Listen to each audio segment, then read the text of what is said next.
Welcome back to another episode of the Brawn Body Health and Fitness Podcast. I'm so excited that you're joining us today. Today, I'm joined by Bryan Hathaway, who's a physical therapist, and he's the owner of Peak Performance Physical Therapy, Tioga Fitness Center, and Summit Fitness for Life. Bryan is an incredible individual with over 30 years of orthopedic experience and over 20 years as an entrepreneur. Bryan had the pleasure or maybe the torture of being my final clinic instructor when I was in school for my last 8 weeks finishing my doctorate. And we were able to connect on a lot of similar things that we have in common, our love for exercise and our mindset and our passions. And I'm super excited to kind of highlight all of those in this podcast for you today as we review the essential elements for peak performance in really any aspect of life, whether it's entrepreneurship or health and fitness or whatever it is that you are pursuing. These things that we're discussing today are essential for success in those endeavors. Now, before we get to this podcast, here's a quick word from our sponsor, Anchor. Bryan, welcome to the podcast. Really excited to have you on today, man. It's good to be here. I have to admit, you are the first of my clinical instructors that I've ever recorded a podcast with. So please be nice. Please be nice. For people who aren't familiar with you and your brand and your gyms and everything that you do, would you mind kind of filling them in a little bit about yourself? About 22 years ago, I started Peak Performance Physical Therapy and then branched into a fitness model, Tioga Fitness and Summit Fitness Centers. The main reason that I got into private practice was nothing great comes from your comfort zone. And, sometimes you're self-motivated to get there, and sometimes other people motivate you along the way because they say things like, hey, you have reached the max level of your salary now. And you scratch your head at the age of 30 and you're like, what did you just say? The max? No more? There's no more. So one of the things that inspired me to look further is that I wanted to treat patients the way that I wanted to treat them. I didn't want somebody dictating to me, hey, you need to do ultrasound, you need to do massage, you need to do this to every patient that walks through the door. That tends to be more for a billing purpose. And I didn't want that. My model was more, I want to treat the person Dan. I don't want to treat just his shoulder. I want to get to know Dan. I want to know, okay, well, where are you from? What do you do? And develop that connection with the patient, because I personally feel that connection enabled me to help that patient more. Right. So more of like a holistic model, they call it, that allows you to look at the whole patient and everything that contributes to their problem instead of just one thing and one factor. Right. Early on in my career, it would upset me when I couldn't help somebody. Those first 2 years, you're out in practice, and all of a sudden you realize, hey, wait a minute, I can't help this person. What's going on? And so I had to kind of shift gears a little bit and realize that my effort in helping them was just as important as the outcome, because patients that I couldn't help, they would still come back and see me for something else because they knew that the effort was there. I directed them to neuro or ortho or whatever it needed to be, because it's like, you know what? You're beyond my ability to help you. Right. And that's very humbling, I feel, to learn that early on in your career, because at least I'll speak on behalf of myself. I still have a little bit of this idea that, I can help anyone, I can help everyone, I can fix everything, right? And, that's probably a dangerous place to be in, because you'll quickly learn that, some people need to go elsewhere, and having the ability to refer out and act in that person's best interest instead of keeping them on your own caseload for financial gain, I think speaks volumes to, one, the kind of person that you are, and two, just how much you care about that patient's outcomes. Right. You have to remember, number one, your loyalty is first to the patient. It's not to the referring physician. It's not the insurance company. It's to that patient. And sometimes that may mean a different avenue of care for them, because You want what's best for them.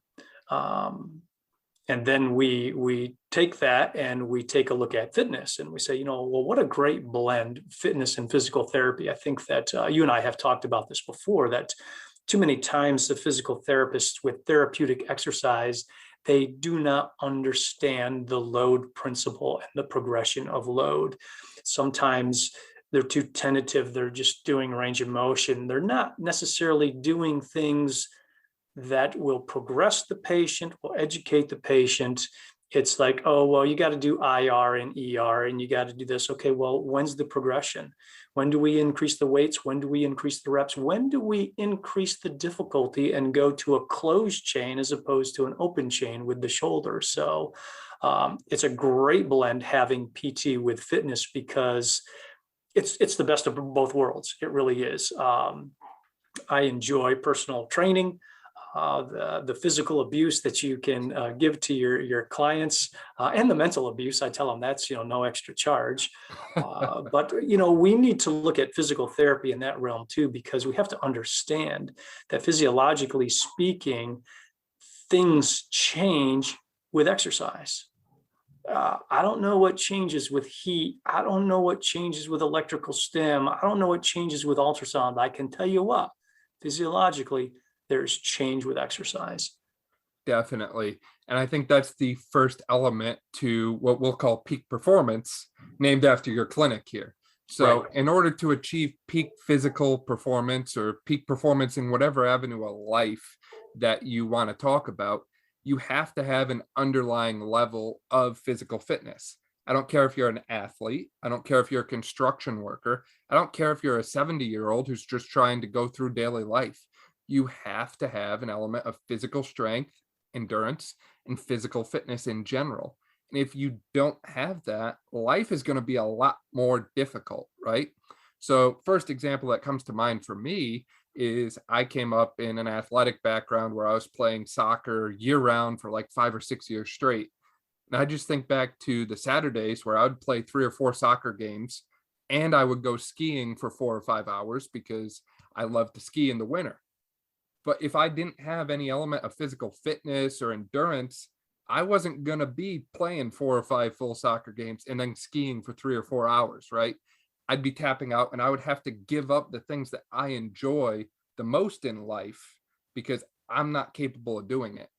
And I don't know about you, but to me, life seems way too short to give up on the things that I enjoy doing. Yeah, wait till you're my age and then you're going to realize that. Here's the other thing that the background of fitness gives you when you're treating your patients, and you've heard me say this with our older patients when they say, well, I'm too old, I'm 80, I'm 85. And my response is, there's 80-year-olds that run the Boston Marathon. And they just kind of look at you like, so fitness is for any age.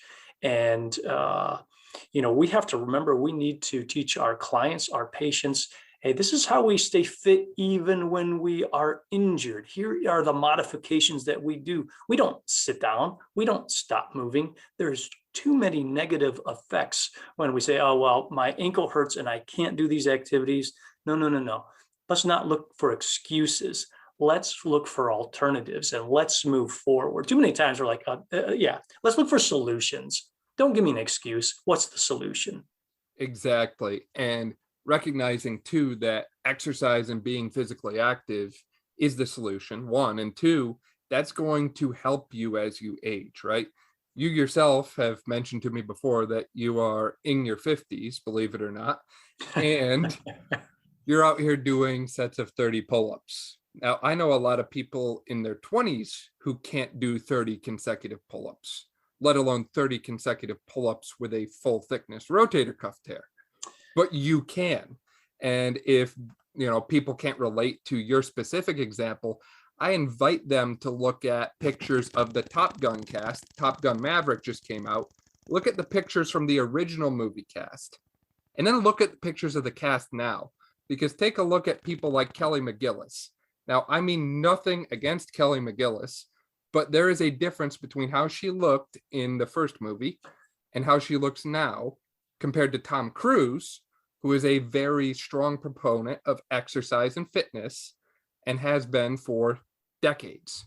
So just keep in mind that that exercise and fitness element, it's not just going to allow you to stay strong and fit and all these different things. It might help you defy aging, for lack of a better way to put it. Well, we say that the fountain of youth is actually exercise and nutrition.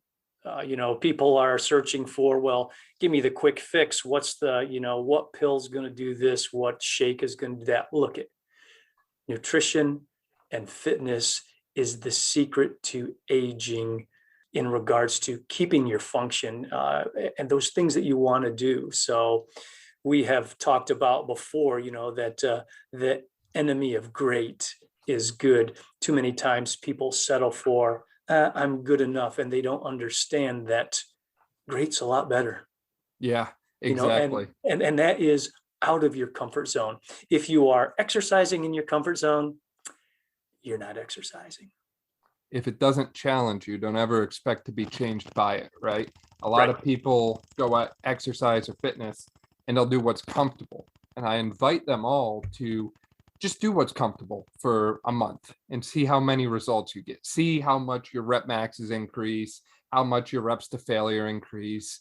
Take tape measures, put them around your arms, waist, thighs, whatever, and see how much you change after doing the same thing, just staying in the comfortable range for a month. And then do the same thing, but red line every workout. I mean, push it to the limit, push it to the max, and see what happens after a month. Because I'm willing to bet that that month that you push it to the max, you'll get the max results. But if you don't go to the max, you're never going to find out what you could be. You're never going to come in contact with that person that you could have been, right? And at least for me, that's actually my kind of personal definition of hell, is the day when the person that I could have become meets the person that I've become. And I hope like heck that the person that I become is better than the person I could have become. And that's the kind of thing that it plays on your mind. It haunts you when you want to be successful at something. And if you're not going to the max, you're never going to become that maximum version of yourself. And fitness is a great metaphor for our journey in life. Too many times people want the easy path. Hey, how do I become a millionaire? Hey, how do I do this? What's the easiest? What's the quickest way? No, it's not about what's the easiest way. Give me the hard way. Make this challenging to me, because as you just said, I'm going to be better off down the road by going through those challenges and struggles. Because you know what? Exercise teaches you something that's called delayed gratification. It's not, hey, I'm going to work out for 2 days and woohoo, look at me. Oh, no, it doesn't work that way. You're going to put time and energy and sweat and tears. Well, when you talk about doing something like a private business, a private PT clinic, a fitness center, it's the same thing. It's not like I open the doors and here comes the groves of people. No, no, no, no, no. You got to have the sweat, blood, and tears. You got to know where you're going. You don't go to an airport and say, hey, I want to have a ticket. And the stewardess says, well, where do you want to go? Oh, I don't know. Just can I have a ticket to go somewhere? You got to have a destination in mind. And then you have to be willing to go through all the detours, the potholes, the speed bumps, because you've got a destination in mind. Right. You woke up with a plan of action and you were going to bed with a feeling of satisfaction, right? And if you don't have that plan of action, you become the plan of someone else's life. If you didn't have a plan to develop your own clinic and start your own gyms, and you didn't have the sweat equity it took to grow that clinic day in and day out for over 20 years in a row, then you very well could have stayed working that comfortable position with another PT group where you were already earning the max salary and benefits and all that sort of thing. But something encouraged you or inspired you to leave that comfortable position of full-time salary and benefits and all that sort of thing to pursue the thing that was a lot more risky, but there's a lot more reward within it. Right. And that's a challenging when I go back and look at that 22 years ago. Sometimes, as I said earlier, sometimes things push you to that. But I encourage everybody to, you know what, you need to have something that you're working for. And too many times we do look at the negative aspect and we look for excuses. And no, we look for solutions. We want to be solution oriented. We want to say, you know what? I'm going to be here at 7 in the morning and I'm going to be here at 7 at night, and all the hours in between, whatever it takes to start this practice. Is there going to be a sacrifice in the beginning? Yes. But you know what?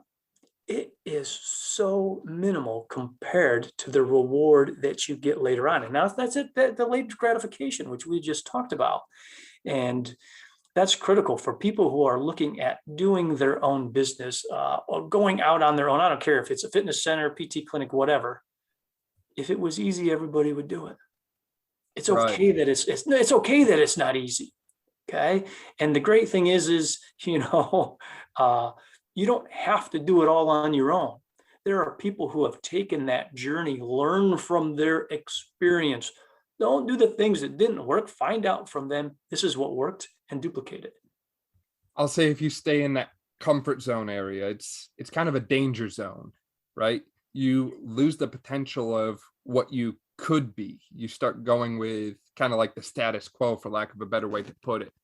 When you take that step out of that comfort zone and you start believing in yourself enough now to be the person that others will remember you for later, you make that brand, you make that impact on whatever community you decide to open up, set up shop in. That's the kind of stuff that people will remember for decades. Like they'll remember, hey, I remember this guy. And you and I both know that people have recognized that with you. There's people that walked into your clinic who are like, hey, I've heard of you. I've heard of your son. I've heard of your grandfather, your father. There's kind of a lineage that's followed you. But if you stayed in that comfort zone, if you didn't believe in yourself enough, if you didn't mentally have that in order that, hey, this is going to suck for a while. I'm going to have to burn the candle at both ends of the stick. There's going to be early mornings. There's going to be late nights. There's going to be an opportunity cost. I'm going to have to give up on a lot of the other things that I could be doing in life, but it's going to be worth it, right? If you didn't make that initial investment, though, that never would have happened. If you didn't invest that time, that effort, that energy, and make those sacrifices, you would never be at that point where you are today. Yeah, one of the challenges that there are many distractions on the journey. And too many times people in life will trade what they want most for what they want at that moment. That simple analogy is the person that's saving up to buy their first home, and they walk by a Corvette and they look at that Corvette and it gets them, and they spend the money on it, and they no longer have the money for that home. And so you have to remember what the bigger prize is, and it's easy to get distracted. You know what? My first personal distraction was, instead of opening a practice, I bought a home. We had moved out of the Watertown area. We had moved down here. I'm like, I'm going to open a practice. I'm like, I think I need to buy a home first. Well, that delayed things. And, it's easy to see now looking back on it, but that tends to be challenging. Those distractions, we have to be able to tune them out and say, wait a minute, my airplane ticket's for this destination. And if I buy that Corvette, I'm not getting that house. So I don't need that Corvette. I may want it. I don't need it. Right. And you can take that same mindset and apply it to any other area in life, right? If you're an athlete training for a competition or a tournament, if you stop paying attention to your training and your nutrition and your sleep, and you start paying attention to the video games, there's a chance that your performance starts to drop, right? Right. And the same thing goes for any other avenue of life, right? Like maybe you're like one of those memory champion type people, right? Like I've been in contact with a couple of those individuals, and they are so in tune with their mind, and they remember things by using this memory house analogy that I can't even like wrap my head around.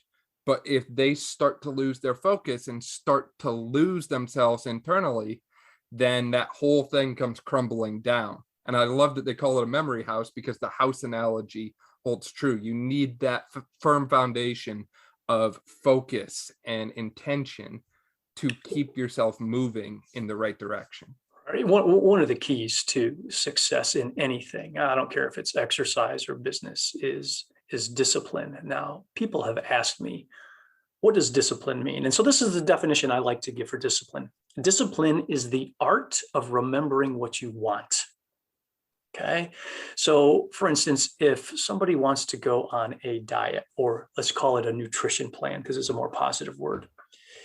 If they don't remember why they're going on the diet, the how does not matter. Okay. So what I tell them to do is look at on a 3x5 card, put it on your mirror. So you look at it every day. Hey, I want to be able to spend time with my grandchildren. I want to do A, B, and C, because the reasons why are more important than the hows, because you could look at anything on the internet and there must be 500 different nutrition plans. I'm going to tell you what, they probably all work. But the challenge is, if you don't remember why you're doing them, you're never going to get it done. So discipline is the art of remembering what you want.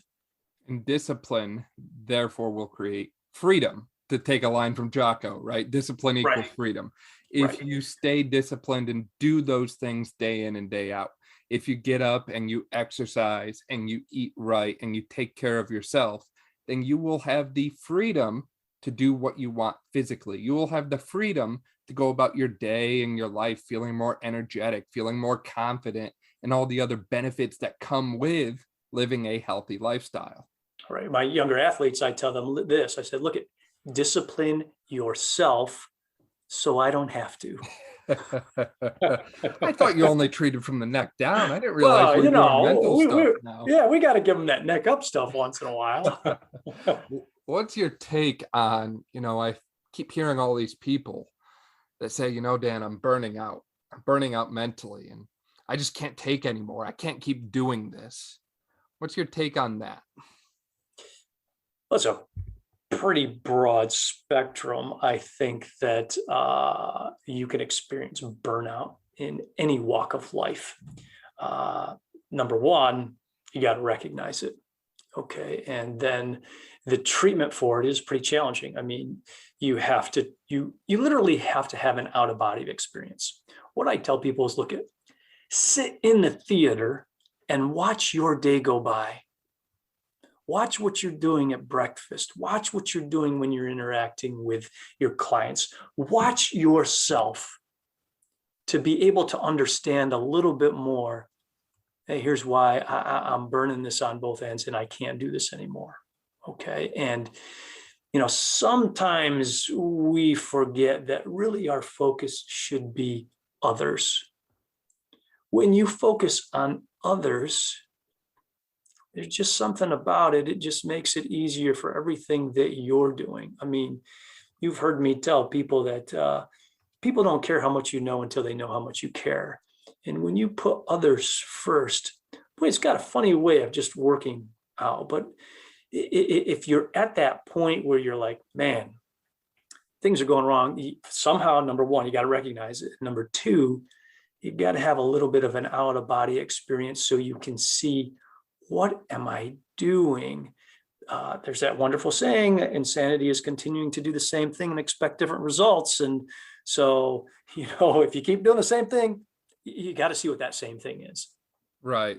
I completely agree. It starts with you kind of examining yourself and asking yourself the difficult questions like, is what I'm doing right now really what I'm passionate about? Is this the thing that, I wake up in the morning and I'm excited to do this? I can't wait to go do this.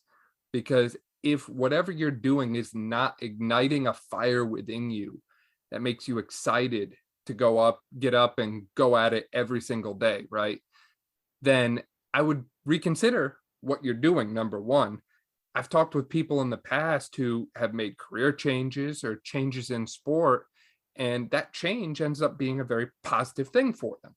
Now, not everyone needs to change career or change sport or really change anything. Some people just in general need to recognize that the opportunities that they're currently being presented with are taken for granted in some cases, not every case, but some cases, right?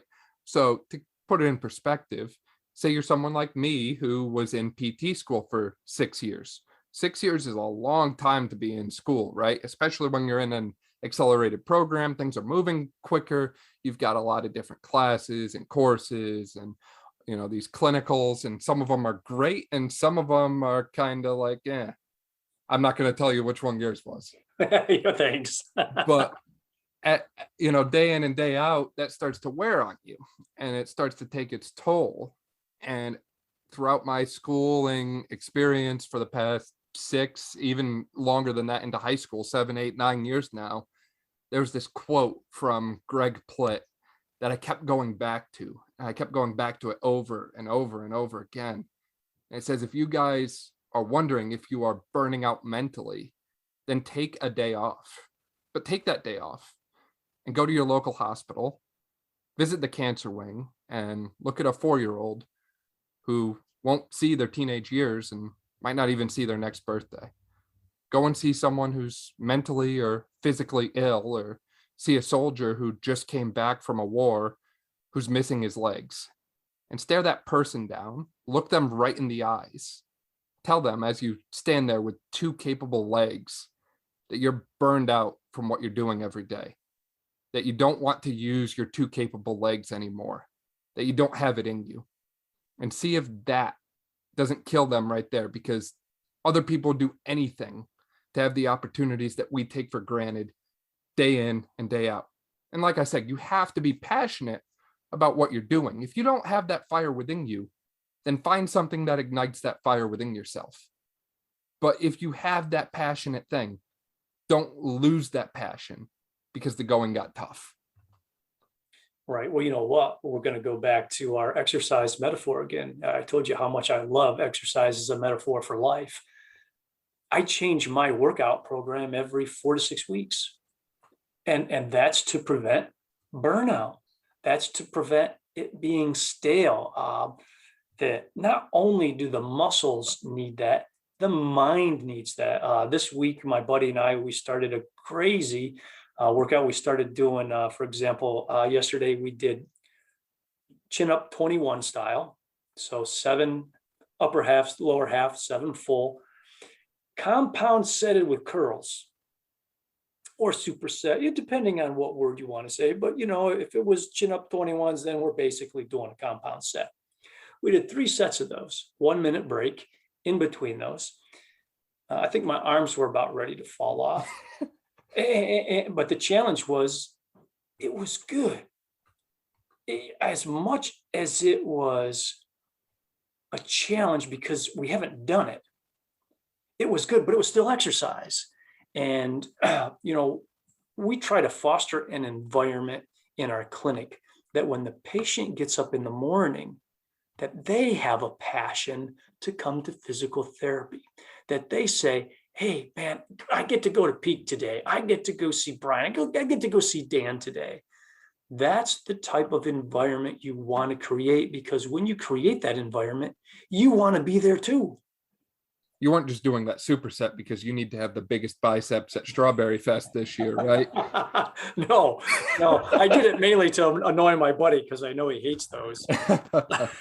But you're right. There is something powerful about taking the initiative to change small things about your day-to-day life to make sure that you continue to go on the right path. Because wherever you're trying to go in life, whether it's in physical therapy or exercise or business, career, whatever, there's not one right or wrong way to get there. And the path that you take to get there doesn't have to be completely linear, right? There's going to be ups and downs. And that's why they say life is a marathon, not a sprint, right? So recognizing that, hey, I've been doing this same thing for the past 6 weeks. I'm going to step back. I'm going to change things up. I'm going to switch up the mainframe. And when I switch it up, I'll probably get a different result than what I was getting. Now, whether that result was what you wanted or what you didn't intend for, that trial and error process is going to reveal for you. But if you never try it, you're never going to find out. And that constant testing and looking at things, whether it's exercise or business or whatever, kind of like a lab, and you're going to try it out and see what happens. that allows you to discover new things that work well for you and allows you to optimize your life based on what works for you. I believe, and I may misspeak on this, but I believe it was the Japanese that developed a saying that was something along the lines, constant and never ending improvement. And that's how we have to look at it. I sincerely feel that I'm just as passionate today, 32 years later, than the very first day that I started my first job. I really feel that way. And you could probably attest to that. You saw enough of me interacting with patients and staff that I enjoy what I do.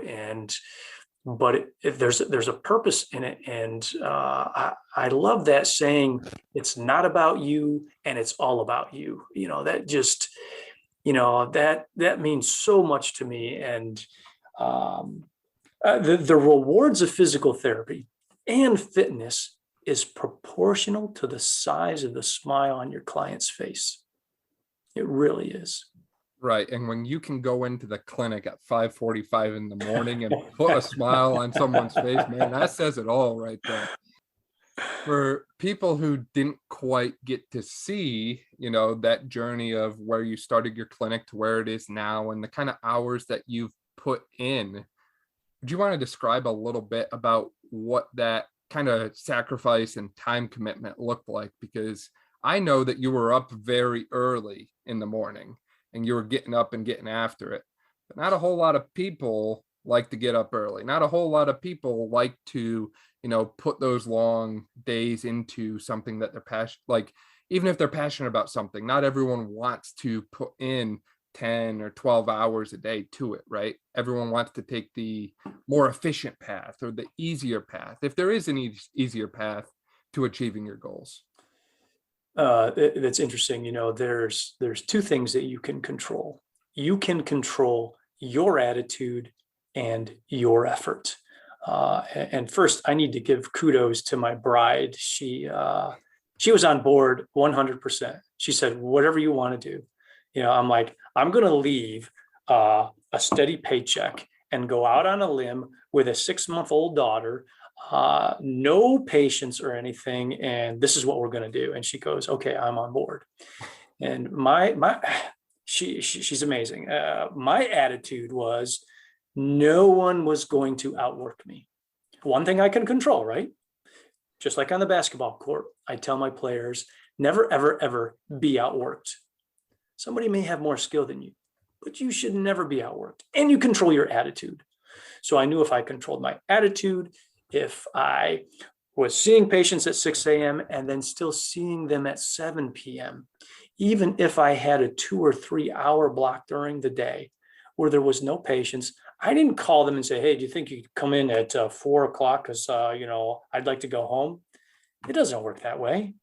And if a patient just walked in, I always wondered, could I have a PT appointment? Hey, yeah, you got 15 minutes and I'll be right with you. You make those sacrifices. Yeah, okay, maybe there's some sacrifice for the time, but I'm going to put myself out there for the client, for the patient, and what's going to happen? They're going to tell their friend. They're going to tell their physician. And say, yeah, I went down and saw this Bryan guy, and geez, he just took me right in. I didn't have to, didn't have to wait. I see him at 6 a.m. I see him at 7 p.m. And I had competition. After I opened a physical therapy clinic, came out of Ithaca, New York, and opened 4 months after I did. So I was just getting established. And my attitude was that they're not going to outwork me. I will see patients as early as I need to. I'll see them as late as I need to. And they ended up moving. They didn't stay there. They were only about a mile down the road. And partly because they really couldn't compete with the hours. Right. There's this saying that I like that, it's hard to burn the candle at both ends of the stick, and it burns a lot quicker when you're burning at both ends, but you're never going to see it burn brighter. Right. So you might have to give those late nights and those early mornings, but that's the cost of ambition. That's when you're going to burn the brightest. That's when your light is going to shine onto as many other people as you can.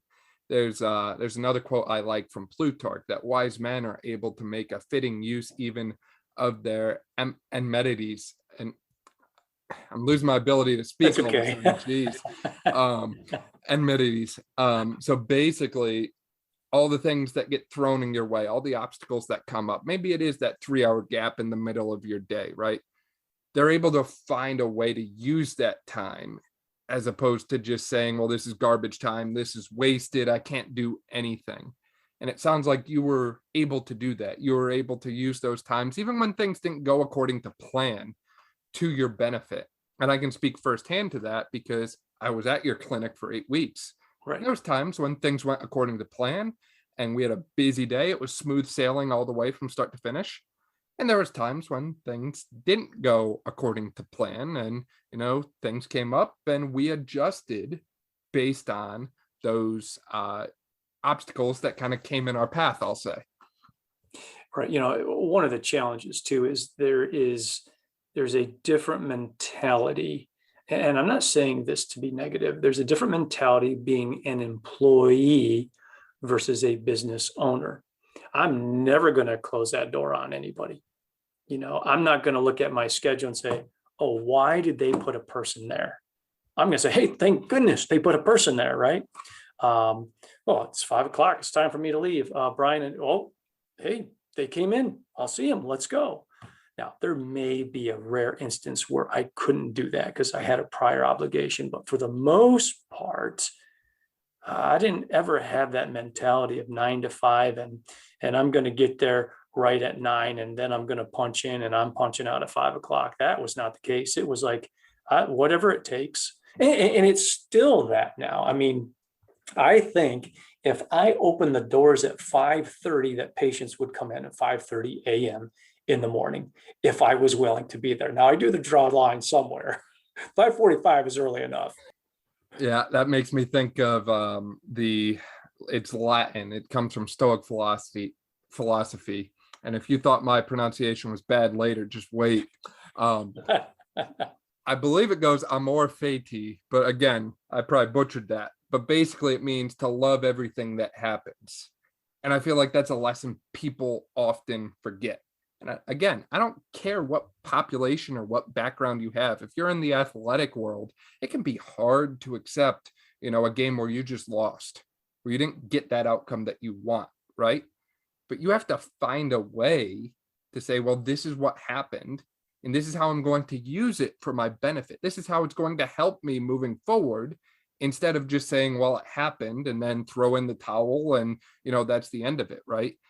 If you look back in history at any of the greatest individuals that we know by name to this day, if you look back at all the missed shots and missed chances Michael Jordan had, if you look back at Thomas Edison, who had 1,093 patents before he finally invented a light bulb, imagine if they just gave up at, trial 10 or trial 15, right? You have to find a way to love everything that happens, even the failure, even the negativity that comes along your journey, because that failure moves the needle of life forward. And this is probably scary of me to say right before I take board exams, but I've learned to love failure because failure moves you closer to learning what works and what doesn't work. Hey, I just found 10 ways that doesn't work, so I'm not going to do those 10 ways. That was Edison's response. He goes, well, I ruled out one more thing. I rule it out one more time. And I believe he only had a 4th grade education. Yeah. But that had nothing to do with his success. He was determined. And, if we look at Abraham Lincoln too, how many things did he lose? He lost this election, that election, here and here. But he was there, and all of a sudden he was president. And one of the quotes I love from him is when he said, "You cannot continue to do for mankind what they could and should be doing for themselves." And that's something that we look at in the realm of physical therapy. We're trying to teach our clients, this is how you take care of your shoulder, your back. It's not mine, it's yours. I'm going to be your educator with it. I'll go through the journey with you. But bottom line, it is your shoulder. Yeah, it sounds to me like this is shaping up to what I call the limitless model. Shout out to Jim Quick. The limitless model basically has 3 pillars that make you limitless at anything you do. Motivation. So what we talked about before, your purpose, why you're doing what you're doing, the methods or your process, what you're going to be doing to get there, and the mindset that makes it all possible. When you have a good mindset and you have the motivation and you have the methods, you have the system in front of you to get you from point A to point B, then nothing can stop you. I don't care what obstacle gets thrown in your way. I don't care what life throws at you. If you have those three things and you keep them in check and you nourish them day in and day out, nothing can stand in your way. So far, Bryan, just to kind of recap, we've discussed a lot of different things, ranging from the physical side of fitness and performance all the way to the mental impacts of what it takes to be successful at whatever it is that you're doing in life, whatever your journey is, whatever your calling is. Do you have any kind of closing thoughts or closing remarks that you want people to take away from this discussion so far? What should people really keep with them and remember moving forward? Well, a couple things. We said in the beginning that nothing great comes from your comfort zone. Get out of your comfort zone. I don't care if it's an exercise, just life in general. Get out of the comfort zone and great things can happen. Typically, if we look at the business side of things, the people that know how tend to work for the people that know why. So make sure you know the why. That's the important thing on your journey. If you want to be an entrepreneur, if you've got some plans to do something, understand the why. And we had talked about that, leads right into what we said about discipline. Discipline is that art of remembering the why that keeps you doing the things that you need to do. You have to have both of those in order to cultivate that long-term success that we're all after in one way or another in life. Bryan, for people who want to find out more about you and your clinic and all the amazing things that you've been up to, I know you're a big social media guy. Where could they find you? Where could people connect with you? I mean, boy, they're not going to find me on. They're not going to find me on social media. I've kind of stuck Brandon with his role in that, so he's just kind of getting started with it. But actually, we have a website, Peak Performance Physical Therapy. If you Google that and look at Owego, New York, you'll find our website. You'll get a picture of my ugly face and my wonderful staff that surrounds me, and I really do have a wonderful staff. They have, you interacted with them. They've taken on that role that they do want to put that patient first. We want the patient to walk in the door and pretend that they are wearing a sign that says, "Make me feel important today." And if you do that with your clients, whether it's fitness or physical therapy or anything, you're going to be successful. Bryan, this has been a great talk. I really appreciate your time, and it's been great to see you again and catch up with you one more time. Thank you so much for listening to this episode of the Brawn Body Health and Fitness Podcast. If you liked this episode, please make sure to share it with a friend, subscribe so you don't miss any of our upcoming episodes, and leave a review. This way we can spread knowledge and motivation and help reach more people. Thank you again for listening, and I'll see you next time.